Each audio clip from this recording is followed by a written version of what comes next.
Peer সম্বন্ধে যারা বলছে তাদের কোনোদিন নির্বাচনে ভবিষ্যৎ ছিল না, এখনো নাই। যারা চোর, ডাকাত, খুনি, লুটেরা, লম্পট, আমার দল যদি দেখা গেল সংখ্যাগরিষ্ঠ হলো পিয়ারের মধ্য দিয়ে, আমি তো ওই জায়গায় প্রার্থী দিই নাই, তা সম্পূর্ণ আমার দলের।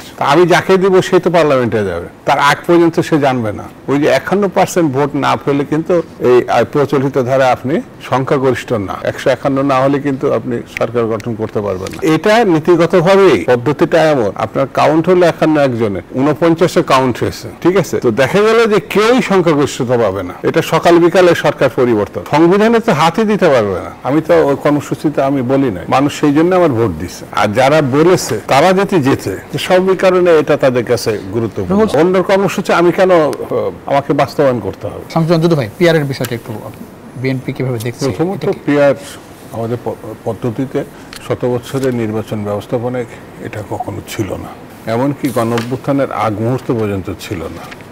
গণমুহূর্তের ঘটনা ঘটার 6 মাস পরে এই ঘটনা এসছে।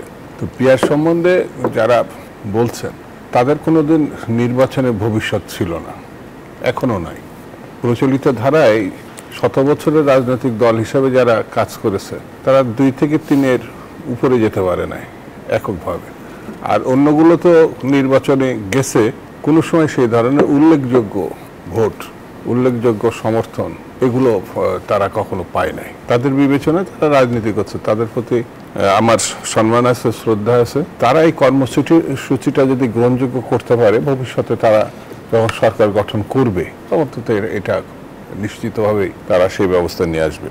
যেমন আপনাকে মনে হয় যে ধরেন কোনো দল যদি বাংলাদেশের বাস্তবতায় সংসদে যায় মেজরিটি নিয়ে, তারা সংখ্যানুপাতিক নির্বাচন নতুন করে আনবে? মানে এই কর্মসূচি যদি গ্রহণ করার পরে তারা যেতে, তাহলে তো তারা এটা করতে পারে যে আমরা এই কর্মসূচি বলছিলাম বলে মানুষ আমাদের সমর্থন করছে। যেমন আমাদের 19 দফা আছে, 19 দফায় সাংগঠনিক নির্বাচনে কোনো ব্যবস্থার কথা বলা হয়নি। 31 দফা আছে, ওখানে নাই। তা আমি এখন যদি ইলেকশনে যাই এবং আমার ভোট দেয় মানুষ, সরকার করি, তা আমি এই পিয়ারের সম্বন্ধে আগ্রহ দেখাবো কেন? আমি তো ওই কর্মসূচিতে আমি বলি নাই, মানুষ সেই জন্য আমার ভোট দিচ্ছে। আর যারা বলেছে তারা যদি যেতে, সব কারণে এটা তাদের কাছে গুরুত্বপূর্ণ। বলছেন যে যদি ক্ষমতায় যেতে পারে তারা সেটা করে নেবে, এটাই তো বাস্তবতা। অন্য কর্মসূচি আমি কেন আমাকে বাস্তবায়ন করতে হবে? এটা তো আমার কর্মসূচি না। প্রথম কারণ হচ্ছে আমি দেব না, এখানে নতুন কোনো নেতৃত্ব সৃষ্টি হবে না। যারা চোর, ডাকাত, খুনি, লুটেরা, লম্পট, আমার দল যদি দেখা গেল সংখ্যাগরিষ্ঠ হলো পিয়ারের মধ্য দিয়ে, আমি তো ওই জায়গায় প্রার্থী দিই নাই, তা সম্পূর্ণ আমার দলের। তা আমি যাকে দিব সে তো পার্লামেন্টে যাবে, তার আগ পর্যন্ত সে জানবে না।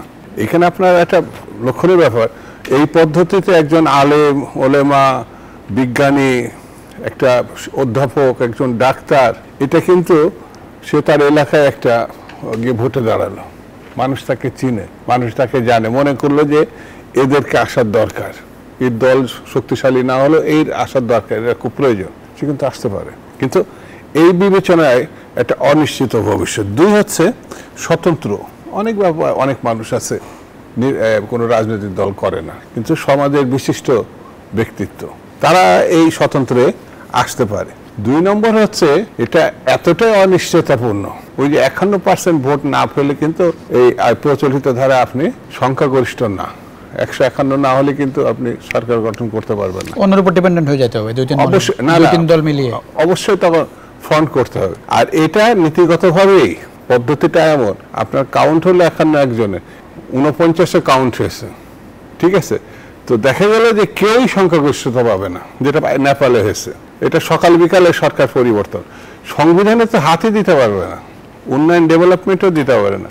অধিকাংশ জায়গায় এই পিয়ার পদ্ধতি যেখানে আছে সেখানে ডেভেলপ এবং এগিয়ে যাওয়া সরকার, মানে খুব শক্তিশালী সরকার হবে না, কোনোদিনই হবে না।